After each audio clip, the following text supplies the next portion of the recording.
Welcome to all of you. So today we will start NCERT History Class 7.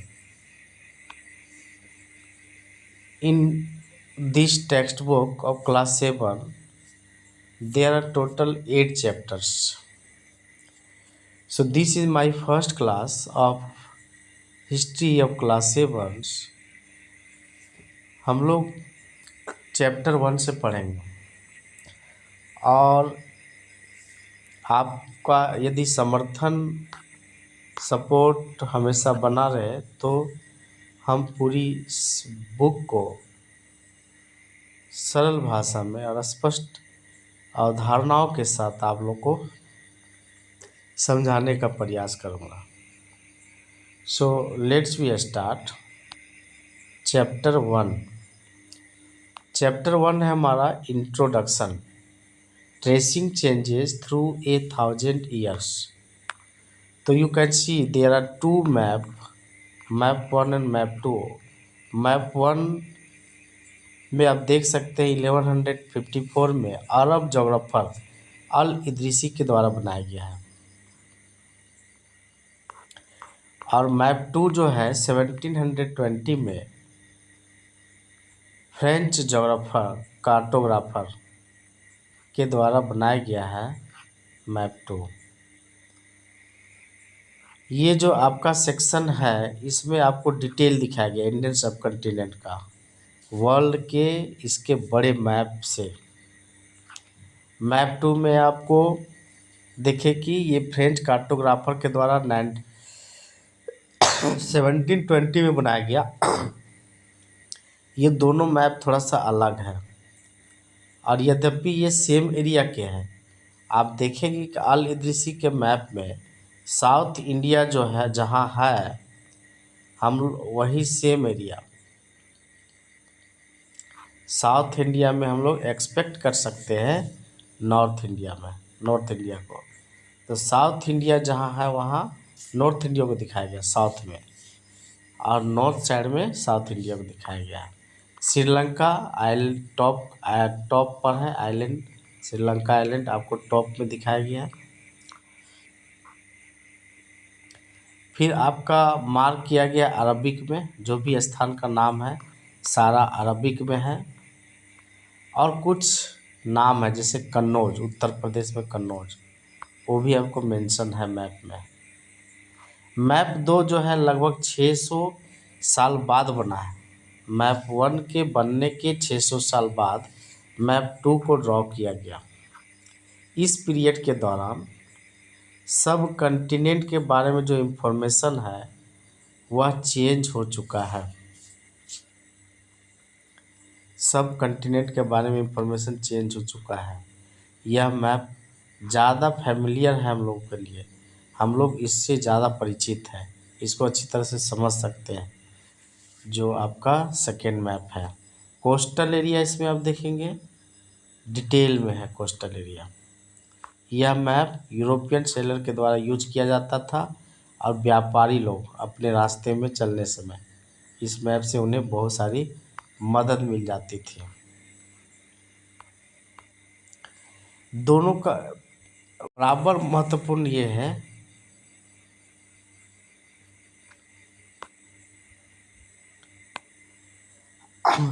अगर बराबर रूप से हम लोग बोले महत्वपूर्ण है दोनों मैप का, कि जो विज्ञान है कार्टोग्राफी का विज्ञान 2 पीरियड में थोड़ा अलग है। जब इतिहास का डॉक्यूमेंट्स को पढ़ते हैं, मैप और टेक्स्ट को पास्ट से मैप और टेक्स्ट को पढ़ते हैं तो उन्हें अलग अलग हिस्टोरिकल बैकग्राउंड से परिचित होना पड़ता है। जो कॉन्टेक्स्ट जिसमें इंफॉर्मेशन पास्ट के बारे में होता है वो प्रोड्यूस किया जाता था। आप देख सकते हैं मैप 1 में ये मैप जो है वर्ल्ड के सेक्शन को दिखाया गया मैप 1 में, जिसमें आप जोग्राफर अल इदरीसी 12th सेंचुरी में इसको बनाया था और इसमें आपको इंडियन सब कॉन्टिनेंट को दिखाया गया लैंड से सी तक का। कार्टोग्राफर बोलते एक ऐसा व्यक्ति जो नक्शा बनाता है। मैप 2 में सब कंटिनेंट है जो लगभग अर्ली 18 सेंचुरी में बनाया गया था एटलस नवयुग के द्वारा। अर्ली 18 सेंचुरी में जो गुलियम डी इजले के थे। नेक्स्ट हम लोग देख सकते हैं, नेक्स्ट टॉपिक्स है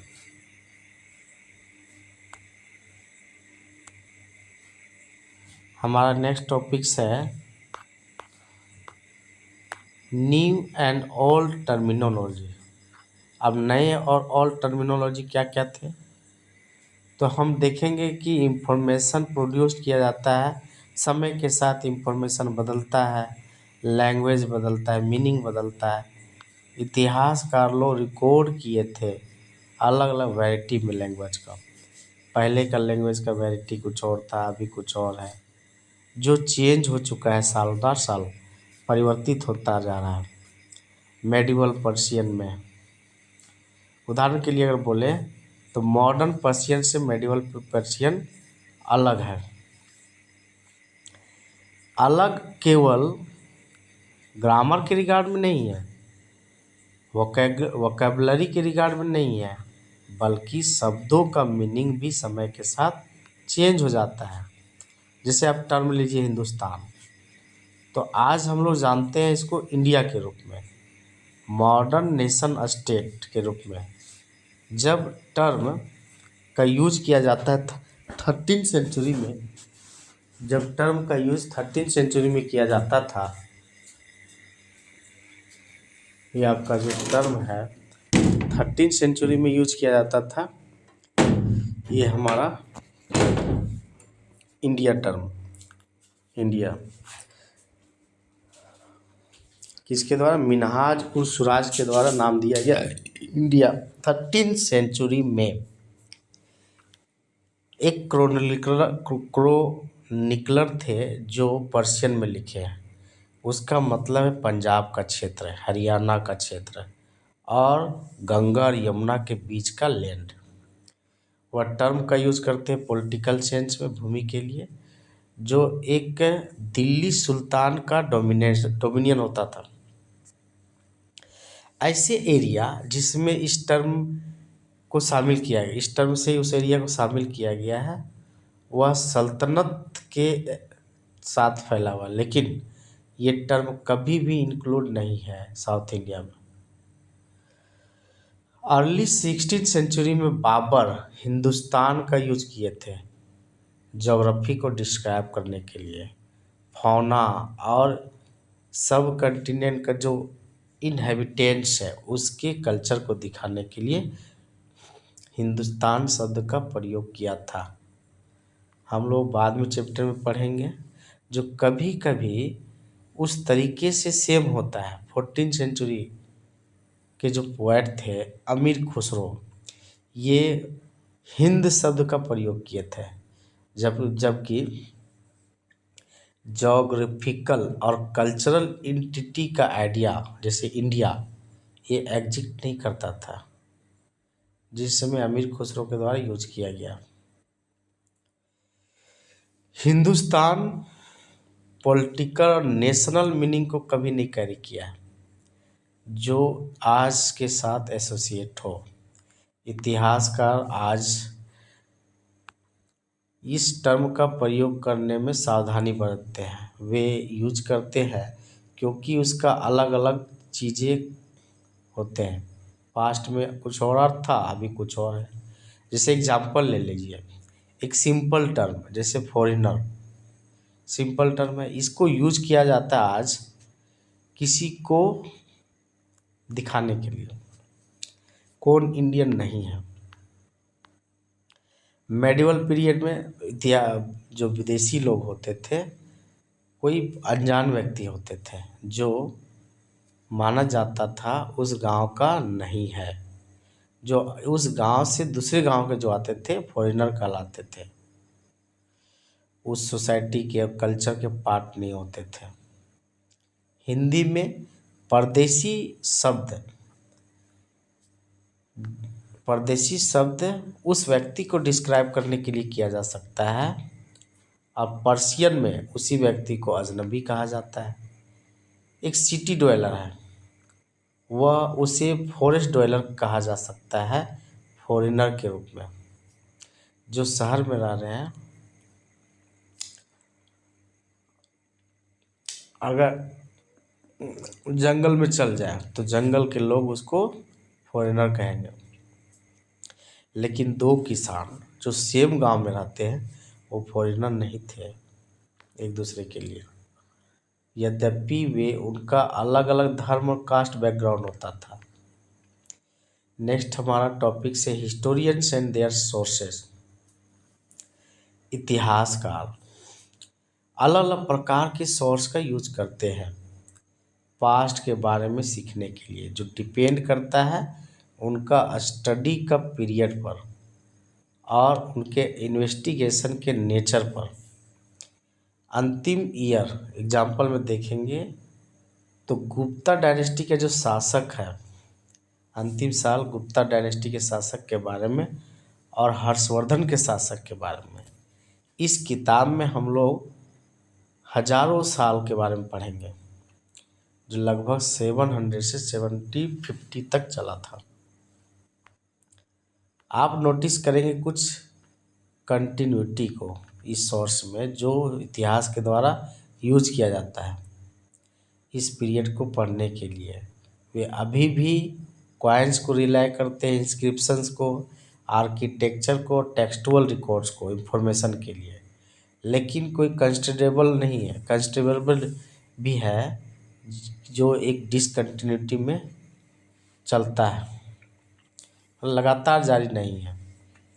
संख्या और टेक्सटुअल रिकॉर्ड का जो वैरायटी है वह ड्रामेटिकली इस पीरियड के दौरान बढ़ता है। वे धीरे धीरे डिस्प्लेस्ड हो गए हैं दूसरे प्रकार के अवेलेबल इंफॉर्मेशन से। यद्यपि यह पीरियड पेपर ग्रेजुअली सस्ता हो गया है और ज़्यादा वाइडली यूज हो रहा है पेपर का। लोग इसको यूज करते हैं होली टेक्स्ट को लिखने के लिए, रूलर्स के क्रॉनिकल्स को लिखने के लिए, लेटर और संत के उपदेश को लिखने के लिए, जुडिशियल रिकॉर्ड और पेटिशन को दिखाने के लिए, और अकाउंट और टैक्सेस को रजिस्टर के लिए। मैन्यूस्क्रिप्ट कलेक्ट किया जाता था वेल्दी पीपुल के लिए द्वारा, धनी लोगों के द्वारा, शासकों के द्वारा, मोनास्ट्रीज और टेम्पल्स के द्वारा। उन्हें लाइब्रेरी में रखा जाता था और आर्चीव में रखा जाता था मैन्यूस्क्रिप्ट को। ये मैन्यूस्क्रिप्ट और डॉक्यूमेंट बहुत ज़्यादा डिटेल इंफॉर्मेशन प्रोवाइड करते थे इतिहासकारों को, लेकिन उनका यूज करना कठिन भी है। There was no printing press in those day, so scraps copies manuscript by hand. कोई प्रिंटिंग प्रेस नहीं था उन दिनों, ना कोई scraps copies manuscript scraps copies था। केवल हाथ से लिखा हुआ मैन्यूस्क्रिप्ट को कॉपी किया जाता था, मतलब जो हाथ से लिख दिया वही, उसका कॉपी फोटोकॉपी निकालना मुश्किल था क्योंकि पहले वैसा प्रिंटिंग प्रेस नहीं था। यदि आप कॉपी करना है एक दोस्त के होमवर्क को तो आपको जानना होगा कि ये सिंपल एक्सरसाइज नहीं है। अगर कॉपी करना था आपको तुरंत प्रिंटिंग प्रेस जैसा कॉपी नहीं किया जा सकता था। कभी कभी आप पढ़ नहीं सकते हैं अपने दोस्त की हैंडराइटिंग को, ये भी प्रॉब्लम है। और ये फोर्स किया जाता था अनुमान लगाने के लिए क्या लिखा हुआ है। परिणाम के रूप में छोटा सा अगर लेते हैं, ये छोटा चीज़ है लेकिन महत्वपूर्ण अंतर है आपके कॉपी में, आपके दोस्त के काम वर्क, आपके दोस्त की कॉपी और आपके कॉपी में आपको समझने में परेशानी हो सकता है। मैन्यूस्क्रिप्ट कॉपी कहीं कहीं सिमिलर होता है, जैसे स्क्रैप्स कॉपीज मैन्यूस्क्रिप्ट। ये इंट्रोड्यूस छोटे चेंज को इंट्रोड्यूस भी करता है। एक शब्द यहाँ है, एक सेंटेंस यहाँ है, ये छोटा सा डिफरेंस लगभग century of copying until manuscript of the छोटा सा जो डिफरेंस है वह बड़ा डिफरेंस हो जाता है आगे चल के। आप देख सकते हैं।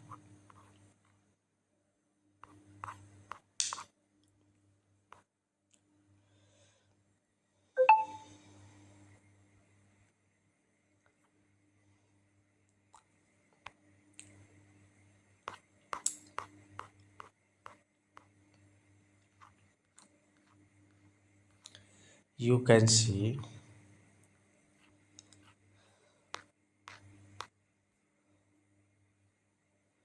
Value of paper.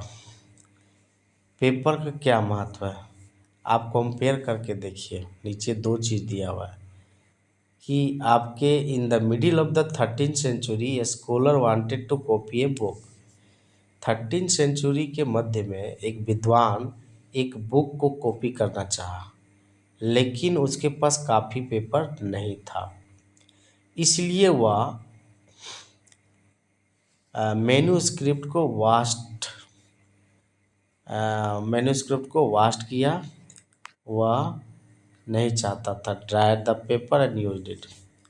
वाश किया पहले मैन्यूस्क्रिप्ट को, फिर सुखाया और उसको यूज करना चाहा। एक साल बाद यदि कुछ आपको भोजन मिल जाए मार्केट में तो आप लकी हो सकते हैं, और आपके पास आप दुकानदार से कुछ पेपर में उसको लपेटने के लिए, भोजन को लपेटने के लिए दुकानदार पास जाना है पेपर से।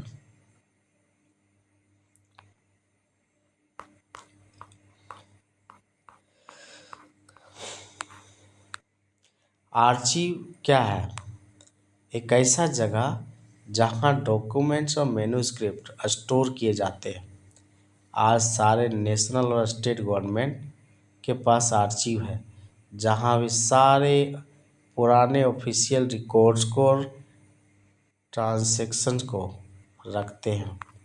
ये देख सकते हैं, इसमें दिया गया है स्क्रैप का जो पेंटिंग है वह मैन्यूस्क्रिप्ट का कॉपी करता है। स्क्रैप्स का पेंटिंग से मैन्यूस्क्रिप्ट को कॉपी किया जा रहा है।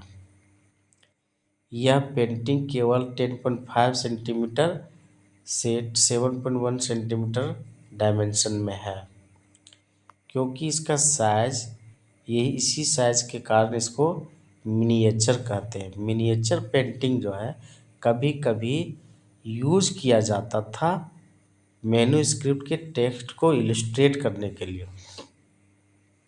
इतने सुंदर होते थे कि जो बाद वाले कलेक्टर्स है, यद्यपि मैन्यूस्क्रिप्ट को अलग रखा और उसको मिनिएचर्स कहा। नेक्स्ट फिगर 2 अब देख सकते हैं, different kinds of handwriting could make the reading of Persian and Arabic difficult. अलग अलग प्रकार का जो हैंडराइटिंग है उससे पर्शियन और अरबिक को डिफिकल्ट बना सकता है। फिर नेस्टालिक स्टाइल, लेफ्ट साइड में आप देखिए नेस्टालिक स्टाइल है, और राइट साइड में लेफ्ट साइड में नेस्टालिक स्टाइल है। ये कर्सिव में और आसानी से पढ़ा जा सकता है। सिकास्ते, राइट साइड में सिकास्ते है। ये नस्तालिक है, राइट साइड में सिकास्ते है। ये सिकास्ते जो है ये डेंसर और ज़्यादा डिफिकल्ट पढ़ने वाला चीज, इसको पढ़ना थोड़ा कठिन है। एक ही टेक्स्ट अलग अलग हो सकते हैं एक दूसरे से। यह सीरियस प्रॉब्लम है क्योंकि हम लोग ओरिजिनल मैन्यूस्क्रिप्ट को पाते हैं ऑथर का। आज देखेंगे कि हम लोग टोटली डिपेंडेंट है कॉपीज पर जो स्क्रैप के द्वारा बनाए जाते हैं। परिणामतः हिस्टोरियंस को भी अलग अलग मैन्यूस्क्रिप्ट वर्जन को पढ़ना होता है। गैस सेम टेक्स्ट से अनुमान लगाना पड़ता है कि वो ऑथर ओरिजिनली क्या लिखा हुआ है। अब ऑथर के ओकेजन में बोले तो उनका क्रोनिकल अलग अलग टाइम में होता है। 14th century क्रॉनिकलर जियाउद्दीन बन्नी 14th सेंचुरी क्रॉनिकलर थे। वह अपना क्रॉनिकल को लिखा 1356 में और दूसरा वर्जन 2 साल बाद लिखा। दो अलग अलग, एक दूसरे से अलग अलग थे दोनों, लेकिन इतिहासकार कभी नहीं जानते थे फर्स्ट वर्जन के एग्जिस्टेंस के बारे में 1960 तक। यह लार्ज लाइब्रेरी कलेक्शन में खो चुका है।